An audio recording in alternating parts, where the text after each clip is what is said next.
Now, say my name. The Rolling Bad Podcast. You're goddamn right.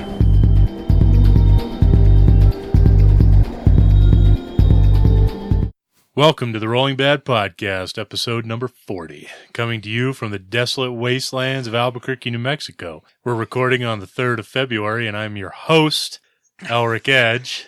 With me today are... Your host, Bill Costello. And your host, James Tapia. And your co-host champion, Andrew Standiford. Today's show, we're going to cover all our normal stuff, what's coming out, delicious pre-orders for Legions of Nagash. Oh, goody. Maybe somebody will talk about some games they played at some minor event back west. There was some somewhere. little RTT. Yeah, I don't know. I wasn't that big of a deal. Yeah. There's just a little note in the history. A little minor win. There's like 3 people there. Now we have Andrew, the 2-time back-to-back reigning Pittsburgh Steelers champion. Take it back of the Las Vegas Open. Age At least of Sigmar. go with the Patriots because they're not so bad. Yeah, Steelers. Anyways, So I'm Terry Bradshaw now. I'm not bald. No, but you have the brain damage. I still win more games than you do. That's You not play hard. more games than me. That's like the French saying they win more wars. Come on. I'm the Switzerland of gaming over here. At every event we play together at, I just happen to win more at those events than you do. I'm going to enjoy the narrative. You're a whack player. Anyways, good Lord, before we even started the show. All right, so yeah, all our normal stuff. We got the LVO champion here to talk about Las Vegas Open. Actually, we're all going to talk about it from Different perspectives. Yeah, 3 different perspectives. I helped run it. Andrew won it, and Bill did all kinds of crazy seminars. And then, James sat at home. I watched it. Yeah, True. like Ryan, who Did watched it via Twitch. Did you get to watch Randy and Chad's game?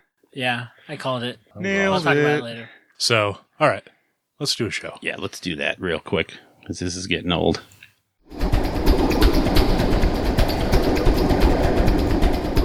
The Realm of the New Dawn. Where we're going to talk about all of the cool stuff coming out from Games Workshop in the month of February. Because we have The White Dwarf, which came out yesterday, I believe. Yep. It's actually a pretty decent month for us good guys. So, but we'll cover the 40k stuff, and Necromunda stuff is coming out. The Codex Thousand Suns, along with the cards and all that stuff, was dropping today. That's up for sale now. Necromunda is getting the Gang War 2 book on the 17th of February. They're getting a new map, if you don't like the map that came with the game, on the 17th. The Orlok Gang is coming out on the 17th, and they look cool. Yeah, I mean, it's nice to see them redoing some of the older, very cool stuff. If I had time for Necromunda, that's who I would play. Orloks? The Orlocks. And then getting more towards us, good people, Shadespire. The dwarves are coming out. The rats are coming out, so it's a short people month. And so, and of course, each one of them gets sleeves and dice. And, according to what everybody's been saying about it is both of those decks that come with those are going to fundamentally change the game. Lots of cards that are going to hit different factions. So that should be interesting to see. The rats are faster than, oh my God. Yeah. So they're going to be that army that can just make the Stormcast go, who? What? Who dat? Who dat? Run between the legs. Yeah, I mean, they have enough movement that they could go camp on objectives and be gone after scoring them before the Stormcast guy can even get to them. So Looks like a couple of start collecting boxes coming out. yeah, Quadrant Overlords. Yeah. Which, is that a good thing? What's in it? A boat and Nothing some good. dwarves. Yeah. It's 10 Arcanaut Company, 3 Balloon Guys, an Indran Master, and the Gun Hauler. So it's probably not something you'd really buy. If you're already doing KO, you've already got it all. Yeah. If you're Maybe just they'll have starting a fun, KO, though. fluffy, battalion that you can that Not comes playing with it. match play. Yeah, I said fun and fluffy. The thing about it, though, is it's just like any of the other start collectings. If you've been on the fence about getting it, this is going to come in at the price point that makes it to where you might just take the plunge.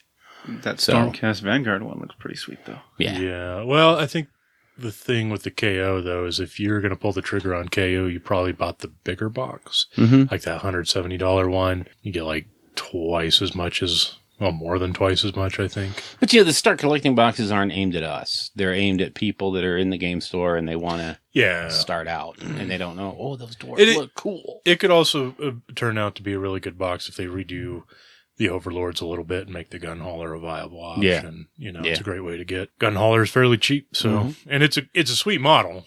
Yeah. It's just the rules and the points are pretty rough on it. Yeah. So, and same thing with the Engine Master. Yep. The Stormcast box, people are going to do the same thing. Oh, great, another Stormcast release. I like it.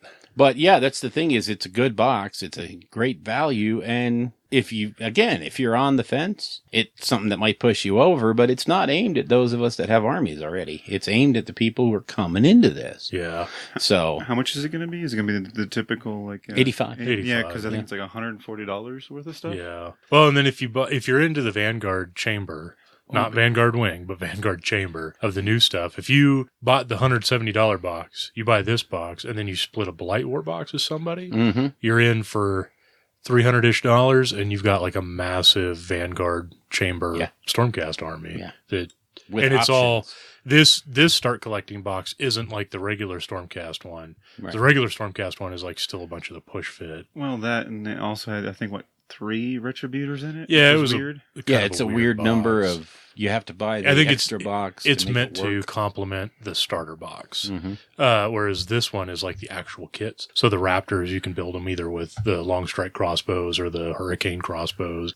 So there's some cool options there. I think if you were into that army and you had a little bit of extra scratch, buy those 3 things, split the Blight War with somebody. I'm sure you can find a Nurgle player who wants you think? the wheel at the very least. Yeah. And you can't go wrong with more Gryph-hounds. Yeah. Yeah, you'll have a billion Gryph-hounds. But seriously, I mean, that's a ton of sweet models for, like I said, $300-ish at retail, which you can generally get it better than that. So, yeah. Those are really great deals. I mean, it's... And again, that's the thing is it's aimed at those people getting into the hobby. So that's where they squarely aimed it at, and that's what works. And right. There's also... what do you want to talk about now? I'm sorry. Well, I was just going to say next up is the Harbingers. All 4 Harbingers are coming out. So that means the little mushroom guy, the new Ordinator.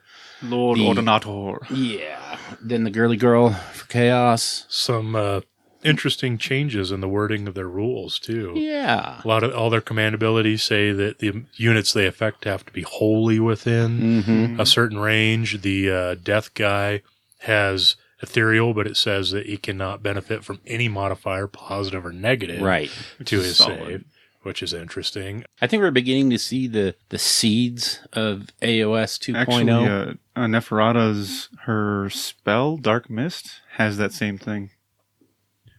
Oh, okay. Yeah. So interesting. Well, I don't know if we'll get I don't think we're going to get a second edition. This might be some of the changes we see coming in 2018. In the GHB 2018. Yeah. That might be an update that kind of digs into the more mechanical side instead of just points. Yeah. So, and then along with those, the rest of the Malign Portents release. So the book, dice. It's a dual release because you have the Legions of Nagash book and cards and dice and blah, blah coming out. And at the same time, the Malign Portent stuff with the cards and all the dice and blah, blah are coming out. So this is a huge, huge month.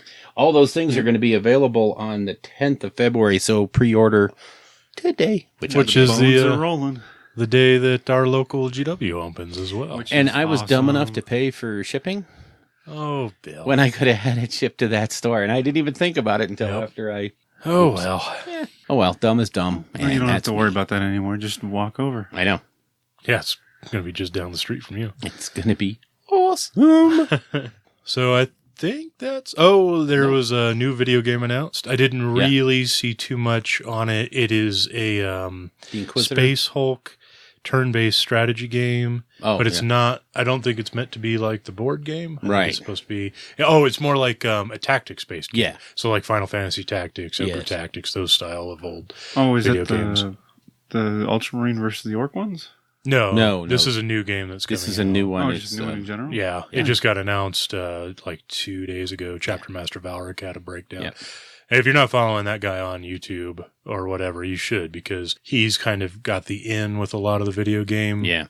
GW side of things. So he usually announces upcoming stuff. If you're into the video game side of the GW IP, it's a good place to check stuff out. Probably just released that new Inquisitor guy. I can't remember. Oh, Eisenhorn? Yeah, Eisenhower. That model looks He's amazing. not out yet, but there's a picture of him in the new White Dwarf coming out. He looks pretty sweet. I've never read the Eisenhorn novels, but I know. They're good. Yeah, I've heard nothing but good things about them. So, We should probably start an argument okay. about a Forge World Primarch that just... I was just going to say something. What do you want to say, You know, Bill? that Get it all out. boring stoic Get it look all where out. He's just You know- standing there watching the rest of the galaxy drift by and Exactly. explode. I love it when they come out with a Primarch who looks like A statue. a statue they released 10 years ago. And I think that's absolutely wonderful. His sword does We look do. cool, so you could just like chop that thing right Maybe out take of there that off and put it on a someone that real deserves Primarch it. or something. You know, make an actual good Sigismund model. Yeah. Someone with an action Yeah. pose. Someone that's actually, capable of... Someone who actually moves around the galaxy instead In of case sits at home. With Any next of to you Daddy. are wondering, we're just watching Are you guys, Rick are you guys try done? to blow You got it all out? No. This could be like an endless Yeah. hazing. All right, let's hear your side. So, of course, I love the model. I think it's fantastic. But I really like how... Because lately, Forge World is kind of getting a lot of crap about their models. Yeah. They got a lot of hits and misses lately. But the Primarch series, I think, is fantastic. And the reason that I love the Dorn model is, yes, it's not like some crazy action pose, stuff like that. It's not supposed to be. That's yeah. All their poses are based on their characteristics. That's why Lehman Russ and Angron are like in these crazy savage action attack poses. modes and stuff, because that's who they are. Mhm. Dorn is a very patient guy Yeah. who knows he above everyone else other than the Emperor knows what's coming. So To Terra. I remember hearing all the crap that this gentleman talked about a certain girly man Yeah. and his pose and fit his characteristics, but now he defends his guy. Anyways. Yeah, because he's Homer! defending the real world, not trying to run his own second Hey, Imperium. Vulcan's my boy. I just love the Ultramarines. Anyways, I think it's a completely beautiful model, and like for the exact reason you said, it captures Rogel Dorn completely. He's contemplative. He's standing by. He's guarding the he's Imperium. stoic. Yeah. Did anybody else like notice the haircut? How he looks like an aged Justin Bieber? Oh my God, get it all out. I didn't notice that, but yeah, kind of. You know, like Bieber frosted his tips. And just, boom. There it is. And we're going to take a break right now while we rush Elric to the hospital. I think it's going to be Andrew. So anyways, yeah, I enjoy him. I think all of these models, Primarchs are divisive characters Oh, yeah. anyways. So anytime any of those models come out, I mean, I remember when Angron, who was the first, Yeah. dropped, it was like people were over the moon that they made Primarchs, and then I hate like his the next pose. step were like, oh, he looks dumb, and I was like, oh my God. So you're not going to make everyone happy. No. He's still absolutely amazing. I think the only one at this point that is going to top, for me personally, this is just opinion, but it's the truth, because Sanguinius should be everybody's favorite Primarch. Mm-hmm. Nope. Yeah, so when they make the Sanguinius model, Yeah. I think that is going to be... It's going to And be from what I've crazy. heard, nobody wants to do it, Yeah. because... You They'll can't either be do it loved right. or hated. Well, it's because, I mean, he may not be your top favorite or whatever, but generally everybody likes You respect him. saying, yeah, he is the badass guy. He's either your favorite or everyone's second favorite. yeah, So. generally speaking, and so there's a lot of pressure on whoever does that sculpt. I'm sure they'll crush it. He'll look fantastic. He'll have huge, beautiful wings. Mhm. He'll be in some crazy angelic pose with his sword, just ready to smite Kabanda again. Yeah. Break some backs.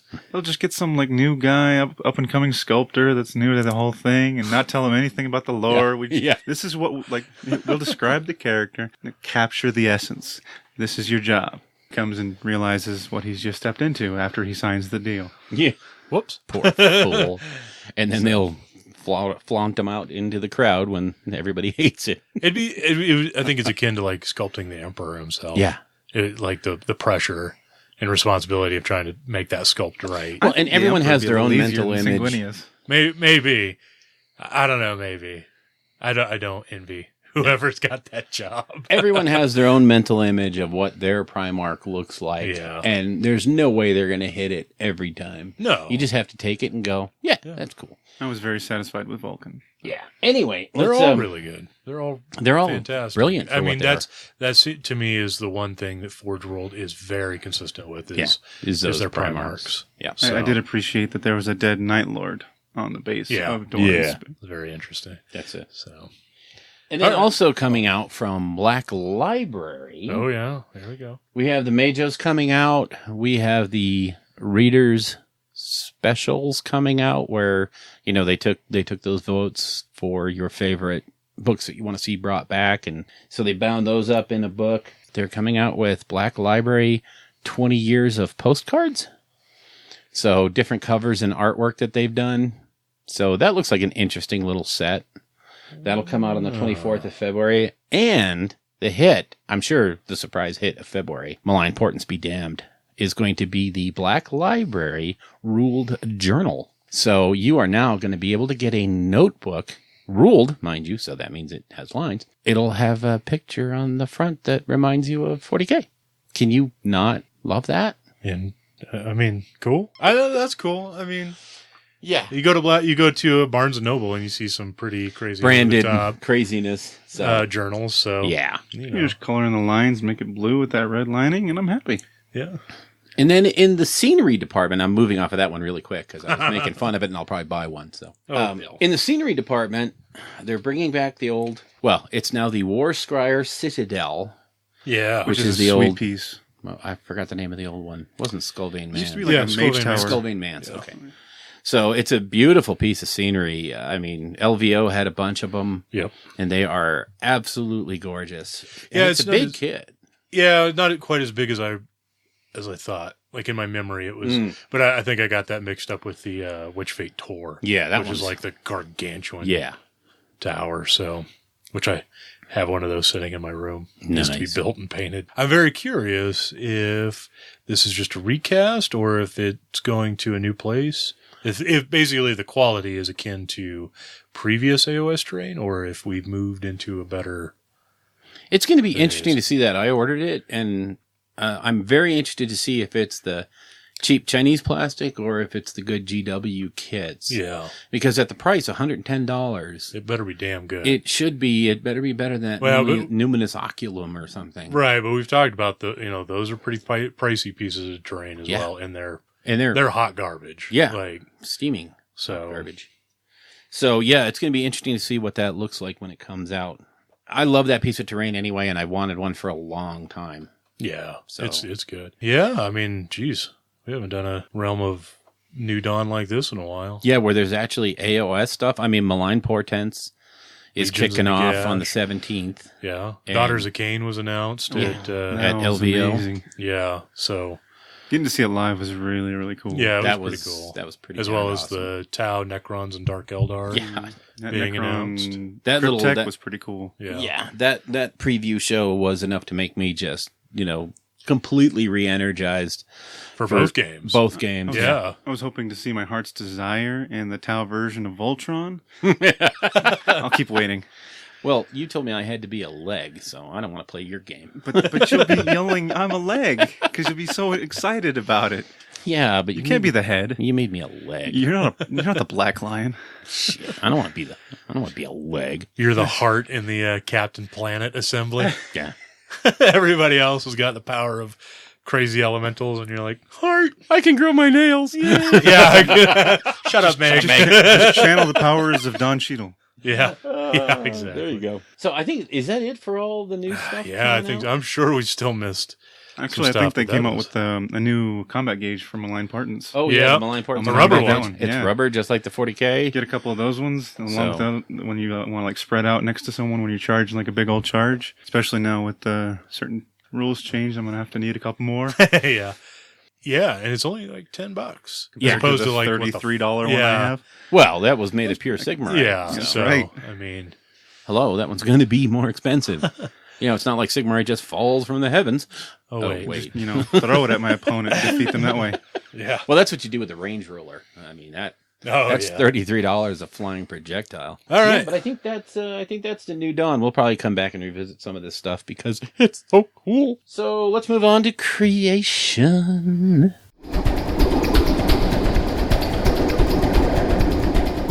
The realm of creation. Where we're going to talk about what we've been up to in the hobby. Bill, I think you had some stuff.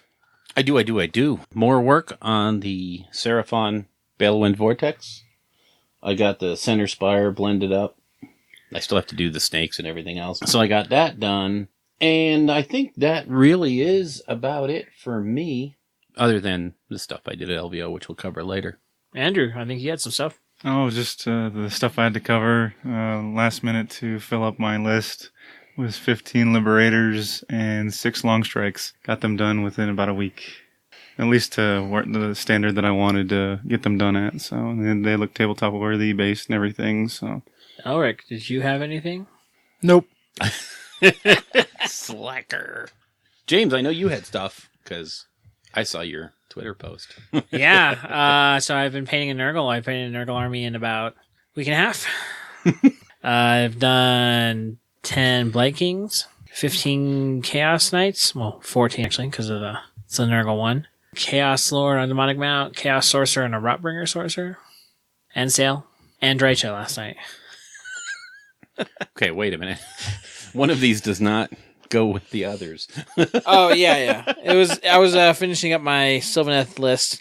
Since the new changes, I didn't actually have a Sylvaneth list I could play with that I liked. So most of them revolve around her. So painted those up.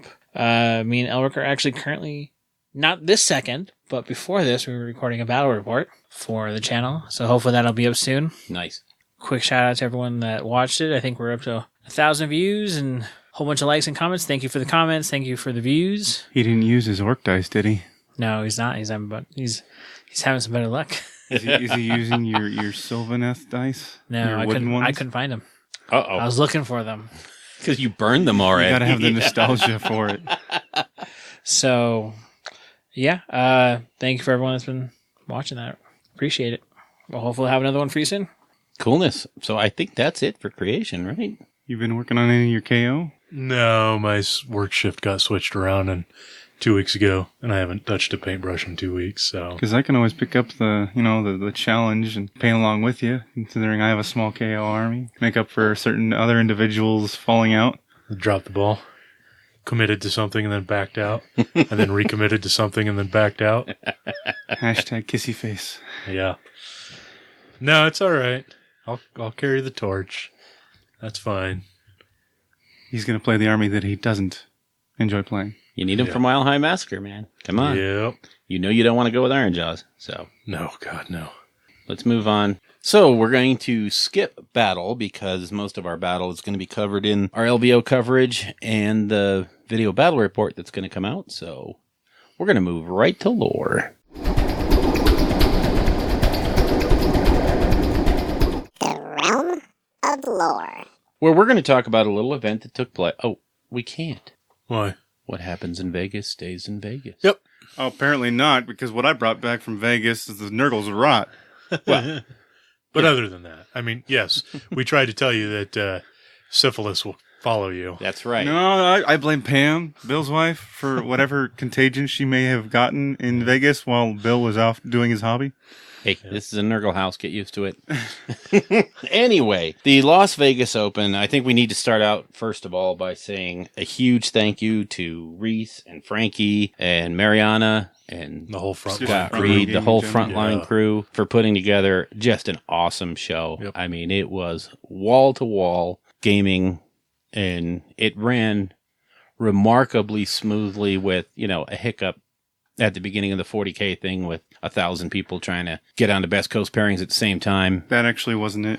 It was Garrett accidentally deleted round 2. Yeah, he deleted round 2, but at the very beginning, But they he went up crashed. to it and fixed it really quick within like 30 Yeah, it minutes. was. Yeah, but at the beginning it crashed. It was okay. no big deal. Did you guys hear that Reese gave a big old shout out to us for helping him do the terrain thing? Yeah. And another big props to Mariana for, Games Workshop walks in with the Warhammer Community TV setup and streams live the whole time. Mariana walked in with the Frontline setup, which is not quite the same level, and still managed to keep the Twitch feed going the entire weekend. So that was a pretty Herculean task for her to get done. That was pretty amazing. The Twitch stream from Frontline was pretty cool.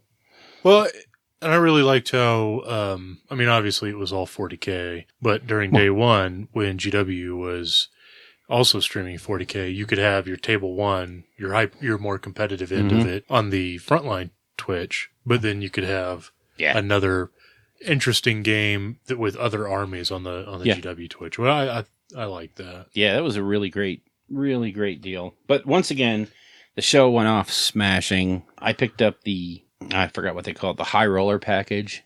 Yeah, and VIP. Yeah. Or VIG, Very Important Gamer. No, they call it High Roller package. Oh, is it? Yeah, Okay. it's just a high roll. VIG is Gen Con or Adepticon. Sells out within like an hour or so. Yeah. Yeah. And that was just chock full of great stuff. Yeah, it was. So, they really, I don't know how they got all that stuff in there, but it was cool. But yeah, it was a great show. Big props to Frontline Gaming and Reese and those guys for putting on such a quality show. Yeah. So let's break it down. I think the way we'll talk about it is from each of our perspective, right? Yeah. Because you did hobby seminars, and then I ran events, and then Andrew played in events. So, did all 3 aspects of LVO. Yeah, pretty much. So who wants to go first? Well, mine's gonna be boring for most people, so let me get it out of the way. Okay. Well, I don't think it's boring because it's some sweet hobby stuff, and it was. and the names you're going to drop. If you don't know who these people are, you should check out their work. And I'll put links to everybody. Yeah. Yeah, I did nothing but seminars because when I saw LVO, I signed up for all the AOS stuff. And then I saw that in the hobby section, they were bringing in Angel Heraldez from Spain to teach a class. And I was like, well, I'm going to that. Yeah. For sure. And then I noticed that they were bringing Caleb Wisenbach and Kat Jackson, CK Studios, to do classes. And I was like, well, there goes the rest of my weekend. So I'm just going to withdraw from these events. And, I'm doing these things. And so I started the weekend off with the class with Angel Heraldez, who is, if you haven't seen him, he's the guy that paints the Infinity models and does it amazingly well. He has several books published. The guy is absolutely amazing. And he's also an incredibly great instructor, too. The class was fantastic. There was about, I think it was limited to like 8 because we all were going to be using airbrushes and there was just a limited supply of air. So, and he went over everything step by step, his way of painting, which is, if you've looked at his stuff and you need to, it's absolutely brilliant. And just getting one-on-one instruction from a guy like him was amazing. So definitely awesome. And then I spent the rest of the weekend with Chris Peach and Caleb and Kat from CK Studios. If you don't know CK Studios, go on the Hobby Hangout on Facebook and look at their pictures and images and what have you. And also look at the pictures of Carl Tuttle's Chaos Titan. I really regret not taking the time to look at that. I was kind of busy, and I never stepped into that paint room. I wish I had. Seeing the pictures is one thing, and the pictures will blow you away. Seeing it in person and seeing how on each individual armor plate the freehand stuff is... He gets a 3D depth with just paint on a flat surface that you just look at it and go, oh my God. And then as you look more and more at it, you see that this thing is painted in so many layers. There's so many things going on because the very bottom layer is the patterns and the images from the box. And so that's all very, very subtly underneath everything else and contrasted with all the different colors. And then, of course, it's all painted up for chaos. So it's amazing. And this is the guy whose classes I was in all weekend. I think I spent like 16 hours with those two between the different classes. Nice. And Caleb is a fantastic teacher. He's patient, he's amazing, and he has a knack for speaking and instructing really, really well, especially for a person like me who's pretty much deaf in the human hearing range. To have somebody that can actually speak in a level that you can get. Yeah. Awesome. So, yeah, I did a lot of Nurgle-y stuff and learned how to blend. Did some interesting wet blending with him. So, it's pretty amazing class. And then, of course, I ended every day with a class with Peach from Games Workshop. Nice. Which the first day was, I think the first day we were doing Blood Angels, Space Marines, go figure. That was pretty cool. Yeah. And there was like 3 guys in the class. So he didn't actually, do it from the front. He just sat down with us and we just sat around a table and painted like it was the live stream. It was just Nice. sit and paint with Peach. So, I mean, that was pretty amazing. And then we did a day on basing, and then I forgot what the other day was. Yeah, but I don't want to say this too loudly, so don't take this to heart, but not only did you get to keep everything you were doing, so the models and everything you got to keep, but, there was other things also that were sort of gifted from Games Workshop, so Nice. this is a really great deal. If you get a chance to go to those seminars with Duncan and Peach, it's first of all, just remember that they're regular humans, even though they're, hobby rock stars. Was there 2 thin coats on everything? No, actually, Peach is the champion of 1 thick coat. Yeah, straight out of the pot. Yeah, out of the pot and on the model. Yeah. I'm kidding. Dip No. it straight into the pot if you can, if it fits. No, it was really fun, and it's kind of a weird, because you're in these classes with these guys that do Golden Demon sort of stuff, and they're showing you an incredibly small portion of their talent to make things realistic. And then you go to this class where the idea is to, in an hour and a half, spit out a Marine, that could go on the tabletop in the GW method. So it was really kind of a great counterpoint. So you're not going to paint every Blood Angel to be a Golden Demon winner. So it's really cool. The classes were amazing. Israel was there. Also, the guy who painted up the Manta that won the award, he was in a couple of the classes. I actually got to see that during I think the lunch break Yeah. we had. I got to walk by and I was like, "Oh, what was that?" Yeah, he Yeah. spent an amazing amount of time on that thing. It's absolutely beautiful. And Seth, the guy that runs Game Castle, he was honchoing the whole deal. And he was amazing to talk to also, because during the breaks I'd spent some time talking to him, and he turned me on to a couple of really great books they've just blown my mind so far, and I haven't read through the whole things yet. So it was a huge success of a weekend for me. I mean, I was over the moon. And the best part is at the end of the day, when you were a basket case and Andrew was, shaking with, "God, I hate this game," I was sitting back going, "This is some awesome stuff. Let's go do more." Yeah. You weren't exhausted No. after being on your feet all day. Nope. I do have to say my favorite comment that I heard one of the painter guys saying about the classes with the airbrushing. One of them was saying, like, if you're airbrushing a model after 5 coats, if you see a change in the color, Yeah. you're doing it wrong. You're doing it wrong. Yeah. Your paint's too thick. I was like, holy cow, because that's like how those guys paint. Yeah. Oh, yeah. Those ludicrous models is like the paint is so thin Oh, yeah. that it just takes coat after coat after coat to make these gradual blends. And Yeah, and one of the Crazy. things you get from Angel was, first of all, you have to be constantly in motion. If you spend more than a second in an area, you've just globbed it up. You might as well dip it in stripper. But yeah, just using the side of the cone of the airbrush to do the shading. And of course, he does everything with an airbrush. He does just a little bit of highlight work with an actual brush. And to see him just churn out an orc that looked like, well, that's a real orc, in the same time it took me to base coat. well, yeah, one of the guys was saying he painted a model. It was a female model that was wearing a dress, like a gossamer see-through dress. And you could see like her breasts. Yeah. They were painted on the dress, but it looked like they were underneath. They were underneath. Yeah. Which And was her like, leg, as it went down all the way down, you could see her legs underneath, the skin tone of her legs underneath the dress. Yeah, So, that's crazy. Yeah, he's that good. Wow. So, yeah, I don't think he enters like the Golden Demon Slayer Sword stuff anymore, because why? What do do you I have to have to prove? prove? Sure. So, I mean, that's cool. So it was fantastic, and a huge shout out and thanks to all the instructors. They were phenomenal. Kat and Caleb were just super good hosts. And I got enough stickers to choke a horse. So enough about me and my hobby time at LVO. Elric, why don't you tell us about what it was like to help run an event? So, yeah, I went there to help Scott Reed run both the doubles tournament on Friday and the GT on Saturday and Sunday. 10 games, was it? Yeah, 10 games total. You poor Long sap. time to be on your feet walking around. Plus, we helped set up tables beforehand, and we helped tear everything down, afterwards. which I'm not going to lie, I was kind of sad. I wanted to go out with Andrew and go party with that crew, and I was like, no, I got to be a TO and put stuff away. But it was cool. Stupid responsibilities. Yeah. Adulting. I hate it. It's all good, though. I mean, Reese and Frankie were really cool and pretty gracious about us helping. So it ran really smoothly, I'd say, overall. There was a couple bumps.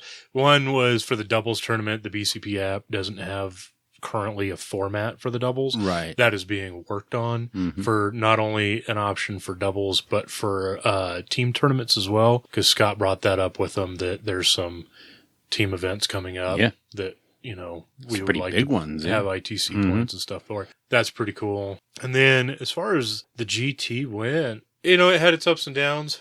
Overall, I think it was really good, but there's room for some improvement. The biggest one is not doing 4 games in one day.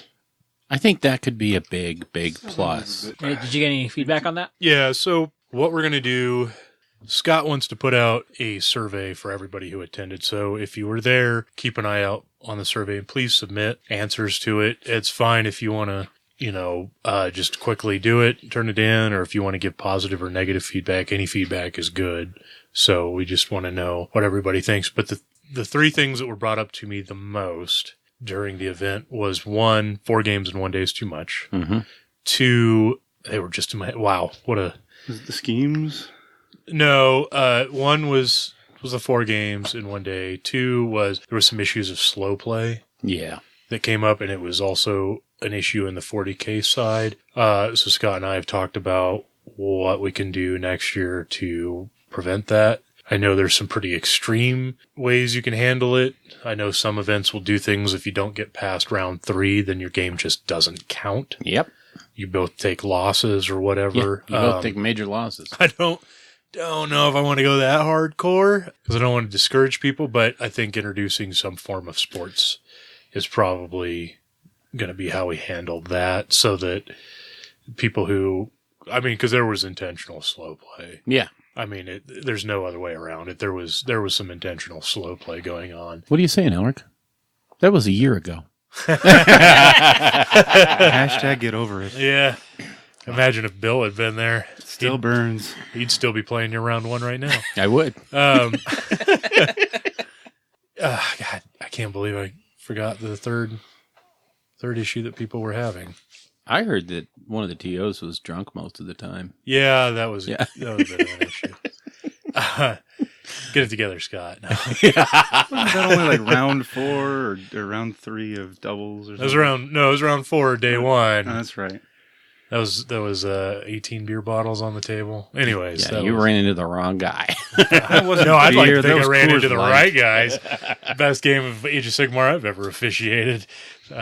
Yeah, so like I said, we're going to put out a questionnaire, get some feedback, but one of the biggest things that we're thinking about doing is doing the way they run the 40K event. Right. And that Friday is when the GT will start. We'll do 3 games Friday, 3 games Saturday, and if you make the cut, depending on the attendance, of how many more games we'll need to get a true winner, those handful of people will play on Sunday. And then everybody who doesn't make that cut can either not do anything Sunday if they want, enjoy Vegas or whatever, or we'll run, either a doubles or a narrative or something I was like going to that. say, do a doubles or even a narrative would be kind of cool. So that way, if you're not going there to be competitive, you're just trying to go to get games or whatever, you can kind of finish your event on Relaxing. not a hyper competitive game. If you're playing doubles or something like that, you can just kind of have fun, go out on a high note. Because I know some people were pretty burned out. Oh yeah, come Sunday, that was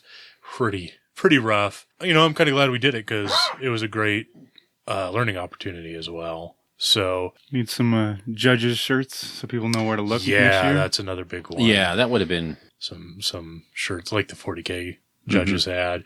So yeah, just little things like that. That'll make next year a lot easier. Hoping to get obviously even more of a turnout next year. We had 110 pre-registered and then 95 showed up. So it's pretty good. I mean, generally events that big, you have, a pretty big drop between 10 to 20% is usual. Yeah. And you guys had under 10% drop. So It's pretty good. awesome. I mean, there wasn't really any rules issues. There's a couple questions that popped up here and there. But yeah, like I said, I mean, Age of Sigmar is just a game that rolls pretty smoothly.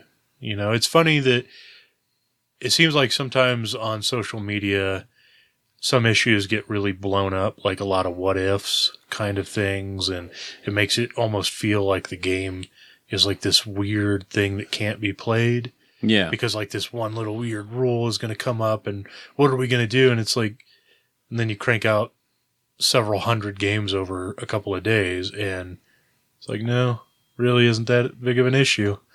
It all chugs along just fine.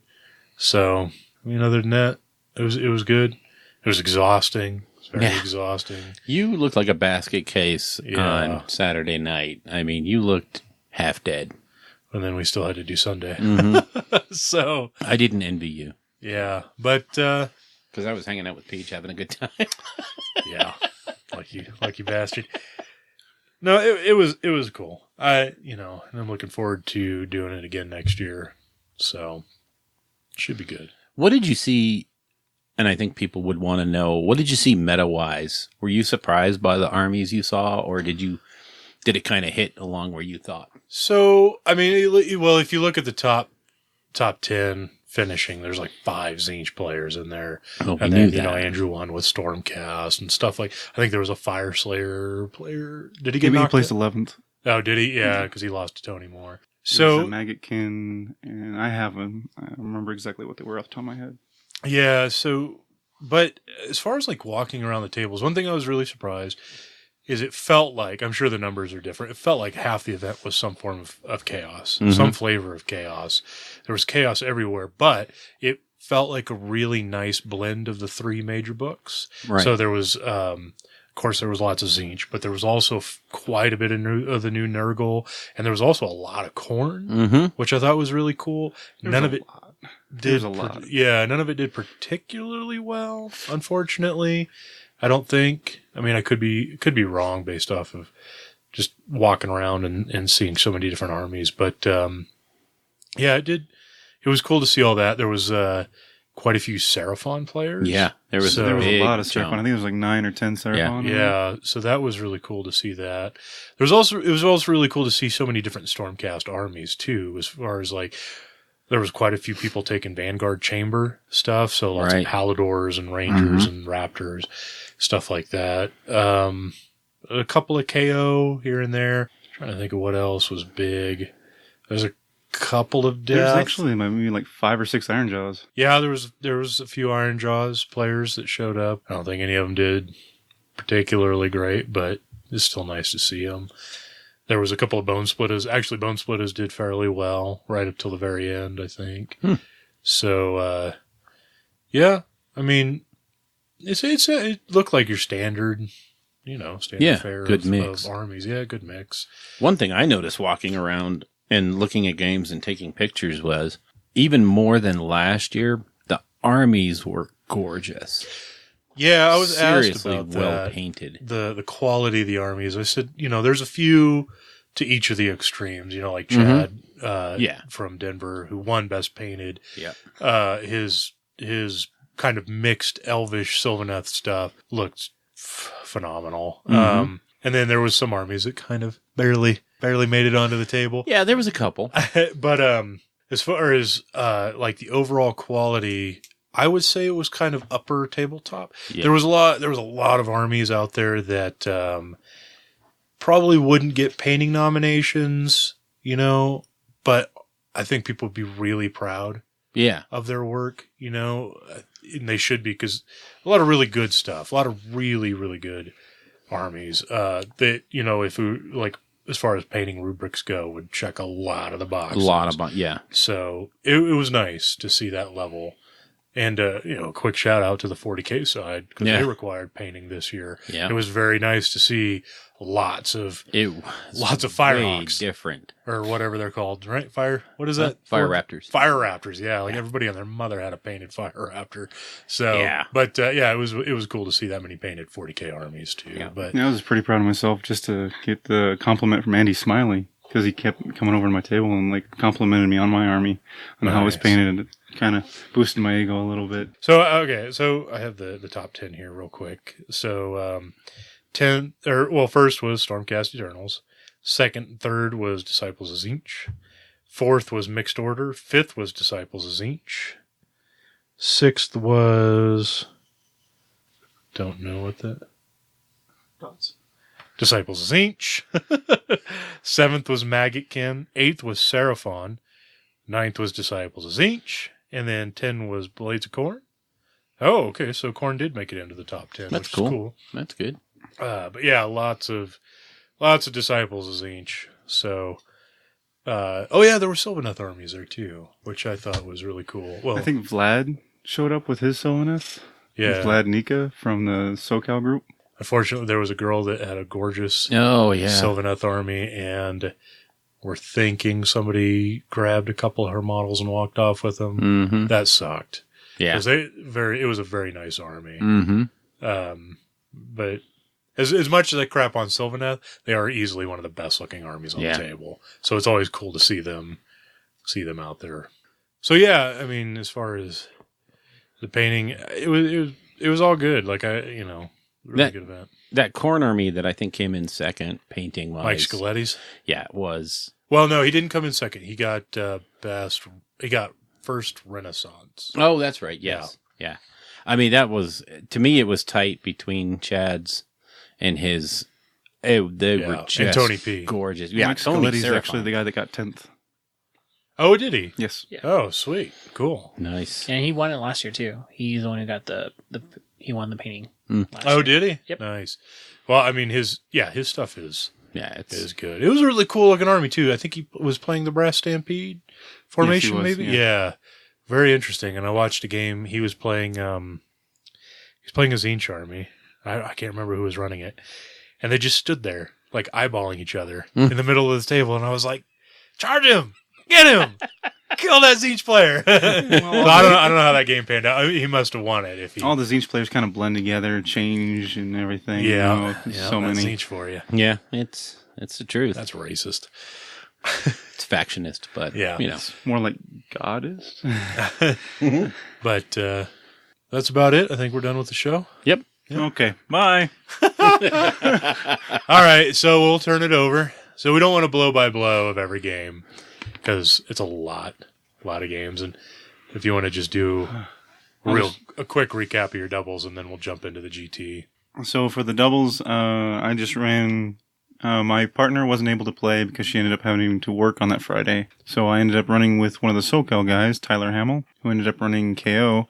It actually kind of blended well together. Me being the, just kind of the resilient force with the prime, and him just shooting everything. Nice. The first game went pretty quick. We got charged turn one. Went from there. Second game, can't remember who we played against. I think it was Canhammer. The guys from Toronto. It was a pretty cool game. Just jived back and forth, joking with each other. I think we ended up winning that game. And then the third one, I don't remember. No, I don't remember as well. I was like TOing this while I was playing a game against Tony P on the side. Kind of when I started drinking, because that's when Miles showed up. Yeah. So, yeah, I don't remember much of my third game, but I do know that we won. And me and Tyler ended up missing, I think, because the top four, I think, were all really close with the points.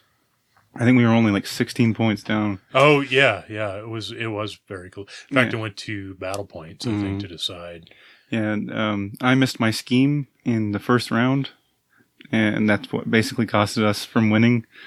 Because apparently I don't know how to roll Lightning Chariot 4 separate times. Nice. So that kind of lost me on the scheme to get that one. So yeah, it was just to be fun. We had a blast. That's all that really mattered.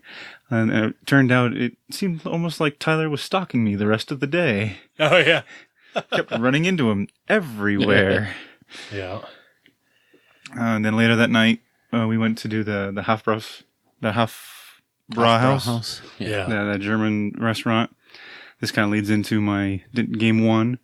I had far too much to drink. I had 2 of their Krugs. Krugs, yeah. Krugs. Of the Dunkels. The Mile bought me the first round and had another one.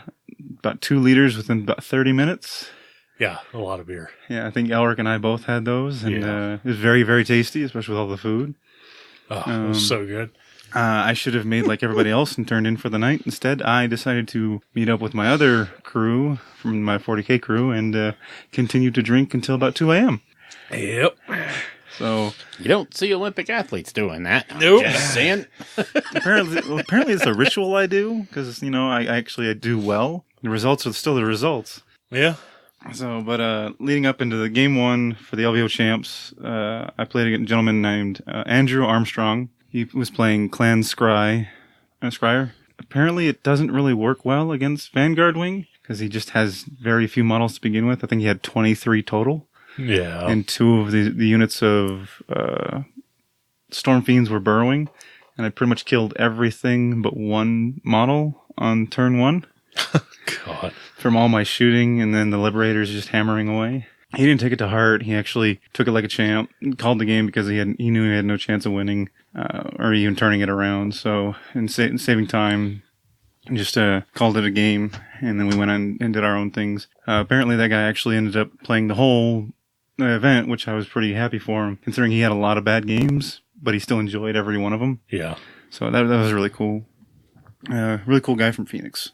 Round 2, what's funny with leading into this one, because I finished round 1 so early, I think it was like 30 minutes. Yeah. Bill Souza ended up crushing his opponent pretty early too. So me and him had nothing to do for the next hour and a half. Went up to Scott, I was like, hey, you should just pair us together, because we both got max points and everything, 2,000 points. You should just pair us together. Everything. It's like, no, I can't do that, blah, blah, blah.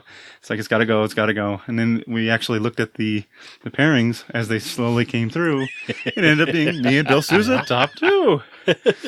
Who knew? So we ended up playing round 2. He's playing Maggotkin with Pestilence. I think he had 110 Plague Monks. Thank you, Bill. Luckily, I ended up playing him in a mission. I don't remember all the missions in the order they were done. Ugh. That was the one thing I actually forgot to You write had to down. grab the pack. Yeah. But it was a mission where there was 3 objectives in the middle of the table, and you score 1 point each turn.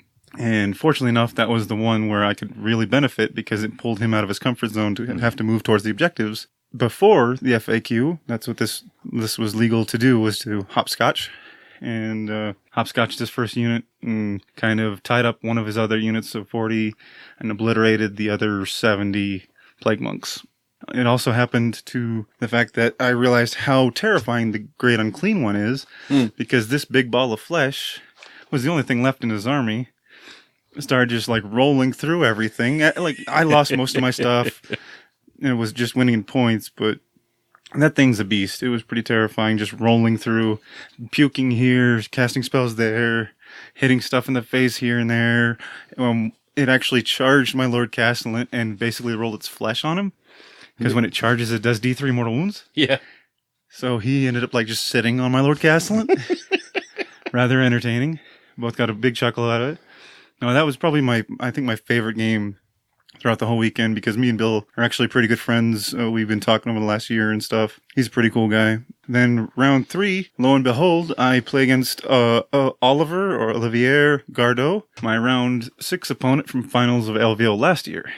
He was playing a mixed order list. Yeah. With some Phoenixes, Dread Saurian, some Skinks, some Arcanauts, and a Hellblaster rocket battery. Yeah. And I think it's not the Huracan, what's the other one? The Luminarch? Luminarch. Yeah, he was running the Luminarch. So he ended up, I think he took first turn on that one. I went and hit him with the usual Liberator Wall. It was actually a little frustrating, but mildly entertaining, because there's this couple that kind of followed me through the whole event, watching a couple of my games here and there, and they saw how atrocious my dice were in this first round, or in the first battle round of this game. I did my Liberator drop on them, and I did 3 wounds to a Phoenix, 1 to a Luminarch, killed 5 Skinks, and 2 Arcanauts. And that was it, because my rolling was that bad. He actually made the comment that you need to burn your dice Yeah. and stop representing your shirt, because I was wearing my Rolling Bad jersey. So he's like, you're really repping that club team there. I'm like, yeah, I know. It'll turn around. It actually came out down to, I think, 2 points in the end. It was a pretty solid game. I don't remember the mission. So that was a pretty solid game. He made some, like he couldn't decide on a couple of his decisions. One of them, it helped me. I'm not saying it cost him the game. It just helped it make easier, like what decisions I would make.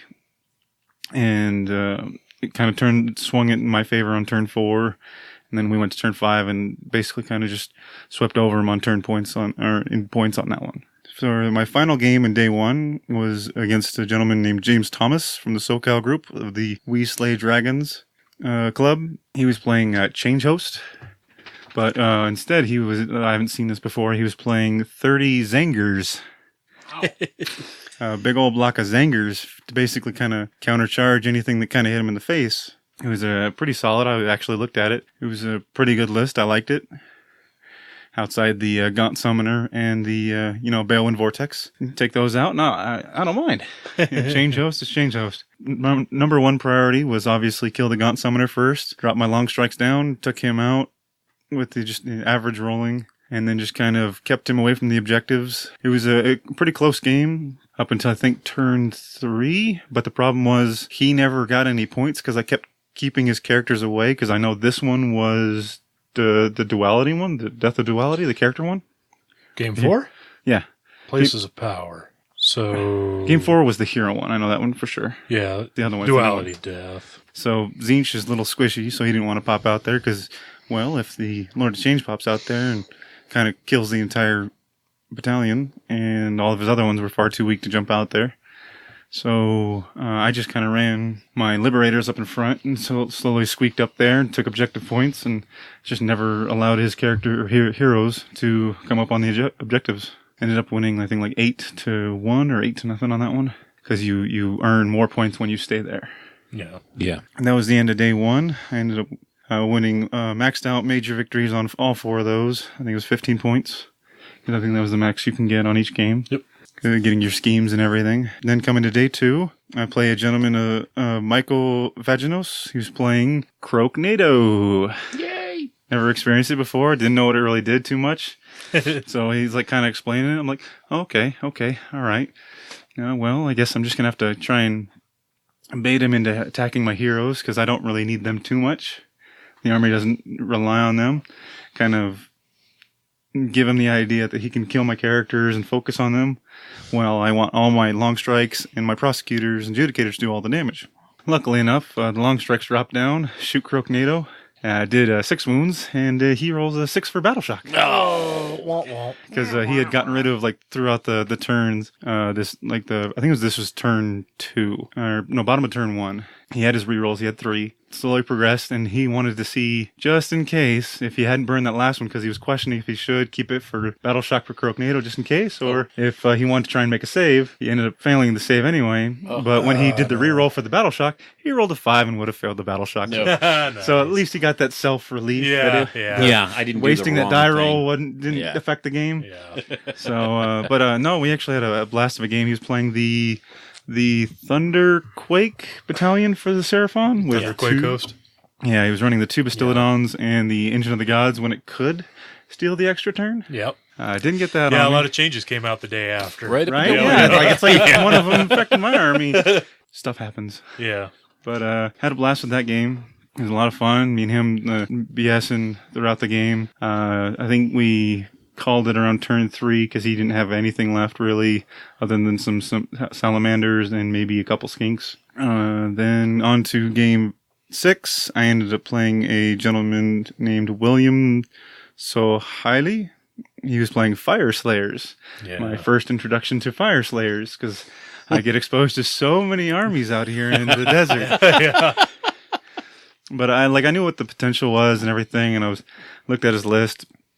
I saw that he was only running 2 tunneling units.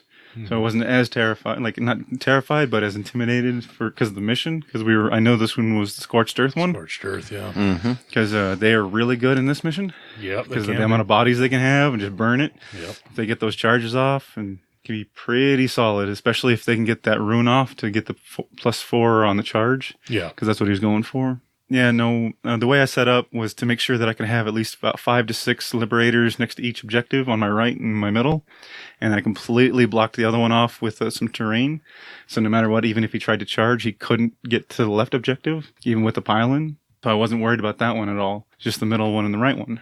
And he got off both charges with both of his units because he tunneled both in turn 1, rolled the dice. He actually wasn't able to get more models next to either objective on either of them. Because just the pile-in, the way I had it and set it up, just trying to bait him in. That's what I was trying to go for and hope he would take the bait, and he did. So it was kind of helpful. Yeah. I was actually a little worried he was only going to tunnel 1 in, because that would affect my play for the Liberators later in the game. Because if Going for the backfield. Well, yeah, if I would have go for him, then he'd have one of the units come behind me. And yeah, sure. It's just it's a tit for tat, and that's why I was like, okay.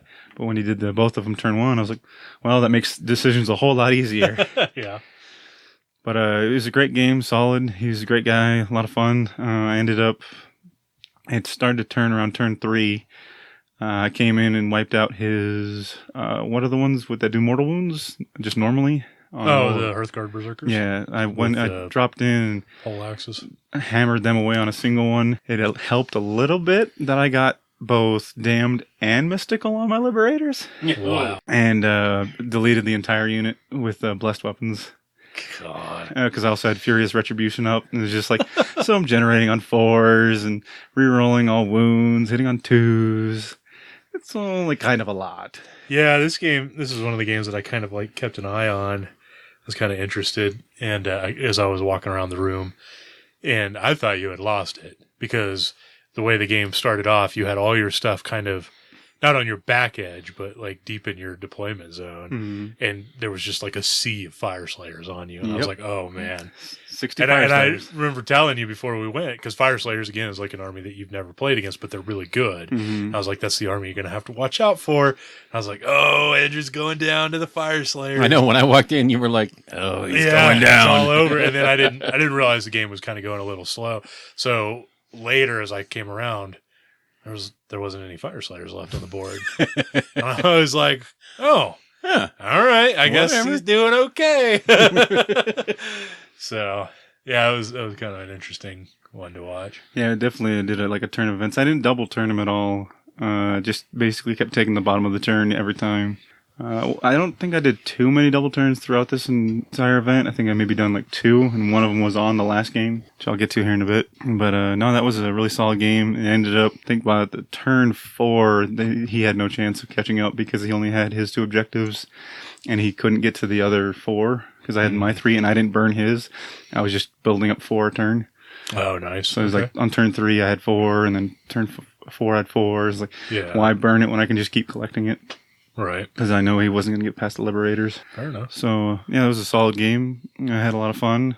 Then on to round 7. I ended up facing in the finals, going undefeated so far. A gentleman named Joe Crier. I can't remember how to pronounce his last name. Yeah. Playing Disciples of Tzeentch Change Host. Yeah. Just turns out this is a far different change host than I'm used to playing. In different ways. I've never played a 1-drop change host before. Oh, yeah. Yeah, he had nothing but horrors, more horrors, and more horrors. Yeah. Did he have any And he horrors? also had 180 points to, just Split. to split or Yeah. summon his Balewind just in case, either or. More than likely to split, especially for the mission. This one I know was Star Strike. This was a pretty intense game. We had I think a little bit of a dispute, I think bottom around 2. Things got a little heated on my side. And I had to take the rest of that round that battle round to calm down and focus. It's finals. And Yeah, things happen. After, playing 9 games and it's your 10th game in 3 days, you're a little exhausted. You come upon a rules dispute and just a disagreement between 2 players. You get a little heated. After I collected myself, I apologized and we went back to having a good time playing the game. It was pretty close. Actually, so turn 2, it dropped on my right. And that's where his entire army was, pretty much. Because he set up mid to his left. So my right was his entire army. Yeah, he had this huge cage type thing going on. It looked just pretty intimidating. It was a lot of horrors with the changeling, the blue scribe, a herald, and the big ol' LOC himself. He's actually running the Lord of Change with the halberd, I think. James, I think do you know the sword? Yeah, there's a sword and a wand, baleful sword, and yeah, I think he was running the baleful swords, which I haven't seen anybody use before. Usually they use the staff for the shooting attacks. Yeah, because they don't ever want to be that close. But he said so far it's been pretty successful for him because he can do a possible 15 damage or something with it. Yeah, I mean he's no slouch in combat No. if he does get stuck in. So. Especially if he gets Mystic Shield, he's got 3 up rerolling ones. It's not terrifying. Yeah. So it landed on my right, which I was really hoping not for it to happen. I was middle or left, I would have been happy, but it landed on the right. Starting off, he gives me the first turn, so I was like, okay, did Inspiring Presence? Go. My turn 1. Lasted literally maybe 15 seconds. Nice. Didn't have to do anything because I planned for this, him giving me turn 1. And so his turn 1 obviously takes forever setting up because you have to react to the objectives where they drop. So he's trying to build up and get ready for it. Right. He drops right when he wants. He takes the double turn, and so he can try and score 2 right off the bat. He sends out some pink horrors with a change host and wraps them around it because he does the displacement, moves them up, and he wasn't able to do any spells on me, obviously, because everything was out of range. So then I counter. I completely forgot about the whole splitting thing. So I drop my Liberators, and I shoot the pink horrors. And thinking, I was like, all right, I'll shoot them off and kill them, and I'll be happy. I'll do some damage to the Lord Change and kill them. Turns out it didn't happen. Nope. All of a sudden, there's some blues there. I'm like, oh, crap. And Surprise. I was like, the biggest problem is after they turn from blues, they're going to turn to brimstones, and I don't have enough to kill them all. Yeah. Because I already did some shooting at the Lord Change thinking, I had enough to kill the pinks. And yeah. So I didn't get any points on turn 2, so he was up 2-0 on the end of turn 2. So he wins the priority, so he takes top of turn 3, redivides basically, but the problem is he can't get enough models around the objective because my Liberators were just too dispersed around it. So he actually didn't get any points on turn 3. Oh, okay. And this is where the game, in turn 3, swapped. Okay. And it ended up being the deciding factor in the game. And so I ended up, he wasn't able to take it. He was taking off, 5 or 6 Liberators in each hero phase. So he dropped some of them. I lost maybe 5 or 6, maybe 7.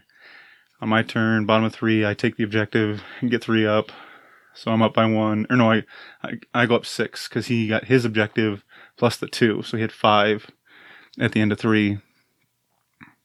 And then I had 6 at the end of 3 because I had mine and the middle. So then turn 4 rolls around. He wins priority again, does the whole thing, and he manages with the popping and everything to get in the objective and have more models at the end of it. So he gets 4. But then on mine, I ended up killing enough to take that one. So he gets 4. So we both got 8 on that one. The deciding factor was the fact that in my head, I don't know if he knew this, but he realized it after we rolled priority because he's like, all right. And into turn 4, I got 8. He's like, all right, priority. In my head, I'm like, if I win priority, I win the game because he can't catch me. I'll have 10 points. I'll just put some prosecutors on the middle, take the objective and everything around my objective so he can't touch it because I was up by 1. And then he looked at it and realized that it came down to the priority roll. Oh, jeez. No pressure? Stuff would have changed had I lost, and I'd have to change it up a little bit. Yeah. But it was an extremely close game. I learned my lesson. I'm going to start playing Griffhounds in events. Just at least one. Just to... Because the Disciples of Zinch is pretty common. Even if people don't always summon, I'm still going to play the 1. Sure. Because every time they would have popped, they would have been deleted. Yeah. But That would have made things easier. I'd say the MVPs for my my event were not the Liberators. It was actually the Long Strikes taking out key targets in certain games, making things a lot easier. Being able to snipe Gaunt Summoners Gaunt off, Summoners Male and, Winds, and stuff Croaks. like that. Yeah. Just like key characters that really helped their army, because in that one, I was able to kill the Lord of Change on turn 4. Yeah. And it really swapped the game around for it. It just made it really difficult for him to come back and take the middle one as well as the other objective. But all in all, it was a great experience. Met a lot of guys, made a lot of friendships. Definitely shout outs to Joe, James, and Bill, and Oliver, because 4 of those guys that I played also made the top 10. Their only losses were to me. Yeah. Because Joe actually tied his first game. Yeah, he went in with a draw to the round 6. Ooh. So. Yeah, so it was a pretty solid, great experience. Definitely exhilarating while being stressful going all the way through all that. Thinking, am I going to repeat and make like Tom Brady?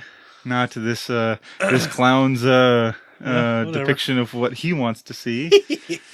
But it was an amazing event. Got to hang out with a lot of people, connecting with a lot of people. Got to see a lot of my crew from the 40KN that I know. Definitely got to meet up with Kelly Freeborg, who's a good friend of mine from the club. I got to introduce her to all you guys. And yeah, that was really cool. And then obviously the after party. That I wouldn't know anything about. No. Put terrain in boxes. Adulting. Yep. It's all good. And then I had a gigantic plate of nachos as my reward. That's right. And then to seal the deal, the drive home, getting to brag to Elric the whole way. Yeah. Little did I know that Bill's Nurgle. wife was giving me the plague on the way home. Yep.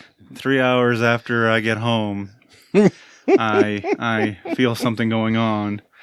And I've been sick ever since. So that's awesome. But one of the greater things is when I get home, my lovely lady Erica surprises me with a champion's dinner and a big old celebration with like a banner and everything. Wow. That's cool. Yeah, way like cool. a steak and mashed potatoes and everything. And it was one of the best steaks I've had in a while, even better than the stuff I had up in Vegas. Wow. I was like, wow, this is like really good. It's like, this is the way. And then an hour later, I knew it wasn't the food. I knew it was Pam because she was dying on the way home. Yeah. that Yes, was she rough. was. She was not That a was camper. rough. But definitely memorable, and reigning champ, as well as bragging rights in front of Elric for another year. Yeah, whatever. New Year starts Can't now. beat that. You're 0-0. So also a shout out to Sam for linking something on Twitter, showing, because I took some pictures of me wielding both GW trophies, the hammers, looking like I'm dual wielding. Volton. That's the guy. Yeah, Volton from the old world. The Sigmar reincarnated. Well, that's what they wanted to believe. Yeah, well, it was still pretty cool to see that. But now I got 2 of them. It's pretty sweet, man. It's a pretty awesome feeling. Definitely memorable. Yeah. Sweet. Well, congratulations. Thank you, sweetie. Definitely earned it. 7 games in a row. Yeah, this playing time you 10 earned games. it. Last Yeah. year it was just kind of a thing, but I still maintain you have to cut those trophies in half and give the other half to James, as both years he prepared you against your last round opponent. Sylvaneth for the first one and Siege change host for the Definitely one of the second. things I wanted to shout out was to James for shoving down my throat yet another army that I ended up playing multiple times at this year's Yep. LVO, showing me the ways of how to beat Disciples of Tzeentch. What's next? Yeah, so what are you gonna prepare him for Nurgle. Nurgle? God. Oh boy. I'm already starting off with that. Yep. I'm starting off the new year with that. Sure it's not Nurgle's gonna be rock. Daughters of Cain? I do have a cauldron and 60 witch elves that are the old metal ones. He does love his Oh, dark elves. boy. And I do have a whole bunch of warlocks, so maybe. Oh boy. Go Here back we to his dark elf days. Yep. Good old bent dark elves. Oh, and I have to say too, that was really cool seeing a lot of the guys that we saw from last year, Oh, yeah. hanging out with them, stuff like that. I have to. There was this guy Mark there. He wasn't playing; he was just hanging out at the event. And on Saturday, there was another convention that was running in Vegas down the street. Oh, Yeah, this was the not quite gaming. yeah the AVN Awards, which are the awards for adult films. Yay! And yeah. yeah, this guy disappeared for a while, came back Some bunny ears. with bunny ears, and some very interesting photos and videos on his phone that he was showing Also me. some stuff that he got. And He was in a very good place all weekend. Happy we'll say. place. Very happy. So that was funny. So shout out to Mark. Shout out to everybody that came up to us and introduced themselves. Yeah, we it ran was good seeing into Frank again. we ran into Stephen Duell while we were there. He was Yep. there with his kids. They were playing in the 40K Yeah. narrative. So It was a good feeling. Apparently, innovating. Andy smiled because he said, "I'm going to build this now after seeing you play it when I get back home." Nice. And he's like, in a little whisper, "But just know this isn't going to be the exact way you get to play it starting in a couple of days." I'm like, I thought it was a week. I was like, give or take. No, that was the next day. Yeah, literally the next morning. the next I was like, "How do you morning. like that drop?" And I'm like, you know what? All I got to do is change the play style. It's still very valid, very strong. Oh, yeah. That's an incredibly powerful list. Still. well, it hasn't Yeah. changed the things that they do. It just changed where they do them from. Yeah, because I'd say in the event, I only actually took it. I mean, obviously, I did the drop because it saved time. Honestly, the biggest thing it saved was time. Yeah. I didn't have to worry about the 3-inch going around.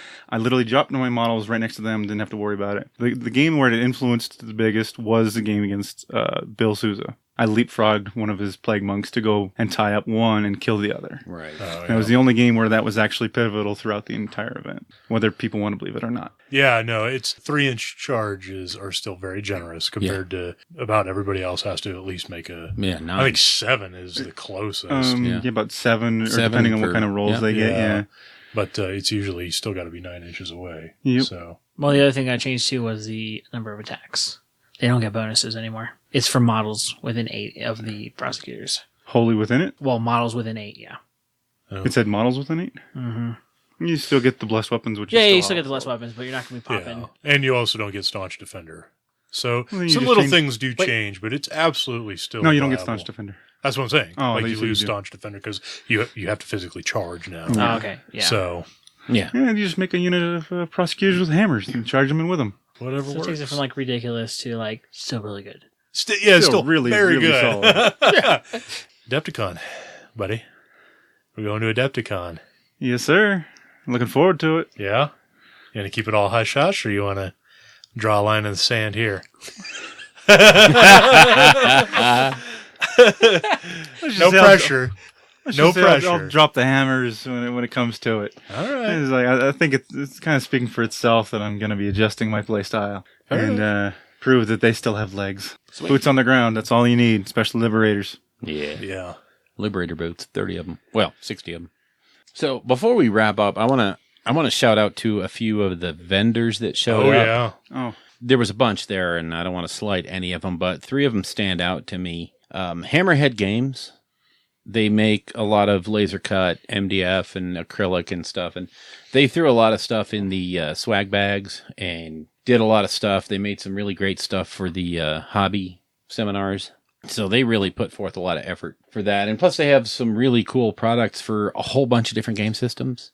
So it's not just 40K and AOS, but they also do a lot of really cool stuff for Armada and X-Wing and those sorts of things. The other one would be Tectonic Craft Studios. Again, our MDF stuff, and you can get everything from base toppers to amazing paint racks. I picked up one of the paint racks, and for the grand total of, I think, 10 or 15 bucks, got a 4-story paint rack that doesn't take up the whole desk. It stands up vertically, so it's really, really well done. We got a lot of great products. But then there was another vendor there, new this year, called the Magnet Baron. This, you'll be What did hearing he more sell? from... Huh? what does he sell? Oh, just frills and lace and stuff to, put on your... No. They sell magnets. And they actually sell kit. They have them on display there, and one of their taglines there was, "We make Caradron Overlords playable." I it's- think Miles got some of their stuff because they were handing some of the Well, things yeah. out, Yeah. especially to the KO players. I got a bunch of their stuff. Yeah, and they were kind of going up to the KO guys and saying, "Here's how we can help you." Yeah, I really regret missing them because by Yeah. the time I made it to the vendor hall, they were They like were one of the closed. first guys out. Yeah. So So they have kits for everything. You name it. Any flyer in 40K, anything that flies in. yeah. I got stands for all my Ripidactyls, my Necron flying croissants, all that stuff, plus some generic kits. just to do anything with. You'll be hearing more from them because we're going to have them on as a guest. Yeah. The magnet game has changed. Yeah. It's evolved a little bit. And what There's these guys cool are stuff. putting out it's top notch. I haven't seen anything like it from any other company. Yeah. These ball and socket joints that they have are just very cool. amazing. So you'll be hearing more from them. But those were the three I wanted to. I don't know if anybody else wanted to throw anything else to any vendor. The Forge World, the Games Workshop / Forge World booth was pretty cool. Yeah. Oh, shout out to Battle Foam. I talked with those guys for a while. They answered any concerns I had with trying to get foam for the Quadrant Overlords. And they make a pretty sweet kit for the boats. The gun hauler and the ironclad is just like a flat, normal piece of foam that, has the outline of the boat. But the really cool one is the frigate. It has special raised parts so that when you lay the frigate down on its side, it's actually supported. Right. And, doesn't lean on the boat or anything like that. It's really cool. So, yeah, I'll be picking up some battle foam for my KO. So when we start traveling up to Denver and stuff, because my iron jaws, I can just put magnets in the bases and shove them in a tub, but you can't do that with the KO. No, not with them. Doesn't work that way. So I mean, it was great meeting everyone. Thanks for everyone that came up to us. Yeah. And said hi. And I actually lost count of the number of people that came up because we were sporting our shirts every day, and just the number of people that came up and everybody that was asking, "Where's James?" James didn't make it. Yeah, oh no! See, he got replaced by Miles, our honorary our member East from Coast the East Coast. And it's like my buddy Miles flew out there to rock out some KO, and he did pretty good. He learned a lot of lessons because he's still actually pretty new to the AOS scene. He actually wrote up a blog and an article on his first AOS real experience TGA for him. So yeah, he had a blast. So I expect him to take the lessons that he learned from LVO and go undefeated at Adepticon. I will accept nothing less. That's right. Otherwise you're out of the boat. Get her done. Yep. Yeah. You hear me, Miles? Off the boat. So that's about it for our adventures at LVO. Yeah. Looking forward to next year. Definitely. Yep. If you have any questions about the LVO in general or the ITC or the event or anything like that, hit us up. You can hit me up or Scott. I'd be more than happy to answer any questions, concerns, critiques, whatever. I also wanted to give a quick shout out to Tony Moore and Nigel for coming over all the way from the UK to play. I know there's a bunch of other UK guys that were there for 40K. And there's a bunch of people from all over the world, but it was really cool to see those guys. Obviously, Tony is a big name in the UK AOS, and congrats to him for taking third. Yeah, definitely. And it was interesting to hear him talk about. He was saying like the number one question everybody kept asking him was, so how different is it and stuff? And he's like, it's still guys pushing around armies. Plastic army men. The armies are pretty much the same. The quality is all the same. The only difference is Americans are a little nicer. I don't know if he meant his opponents or if he meant because I know this is kind of like a common thing where the British guys come over, go out to restaurants and you actually get service as opposed to apparently in the UK. But I mean, that's what's going to happen when you pay wait staff absolutely nothing and they rely on the generosity and they rely of on others tips. to eat. Next year, 2019 is the year that Rolling Bad invades the UK. Don't know what event. That was another thing I asked Nigel about was what event would you suggest? And he's like, it's hard to kind of tell because there's so many good ones. There's South Coast, Blood and Glory, the Heats, stuff like that. So I think for me, it would have to be Blood and Glory. Because the venue was amazing. South Coast. Yeah, that venue had an amazing venue. I'm kind of torn between the two. I'm thinking maybe Blood and Glory. It's in I think November. It depends on when they fall. It's in November. Oh, is it? Yeah. Ooh, Blood and Glory's looking good. We'll see. That's that's like a year and a half away. Right? Yeah. So But hey, more than we that, have to kind of plan that far away ahead. Yeah. Yeah. It's really expensive. It's like $10 more than going to Chicago for a couple days, apparently. Really. Anyways. But yeah, it was nice to see the British guys there and having a good time and representing. So with that, I think we're done. # nailed it. If you would like to get a hold of us, you can reach us at our email address, which is rollingbadpodcast@gmail.com. You can also visit our website at rollingbad.com. We have a Twitter account for the podcast, which is @rolling_bad. We also have a Facebook page. You can just search for Rolling Bad on Facebook. We each have an individual Twitter account. You can reach me at Elric Edge. You can get me at Bill Castello, Castello. And I'm at Tersoth. You can also see our work, mostly James, at our Instagram page, Rolling Bad, all one word.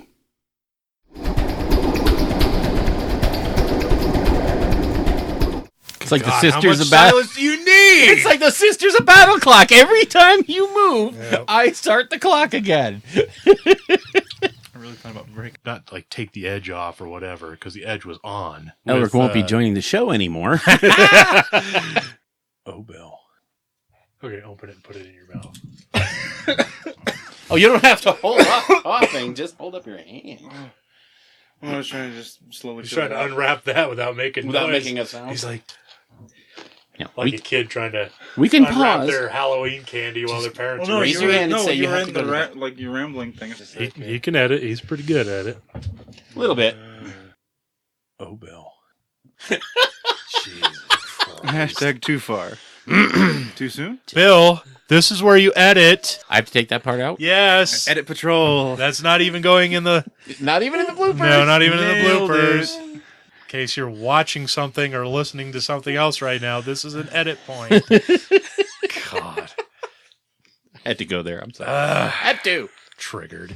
Check your privilege. Anyways, not like take the edge off or whatever, because the edge was on. I They wish have it two was legs. 60. Holy crap. I mean, I could do 90. All your liberators Get just to have work. one leg. That's right. Is that why they had to take that formation? No, 'Cause when can't they walk? land, they'll do like a pirouette. What are you Yeah. talking about?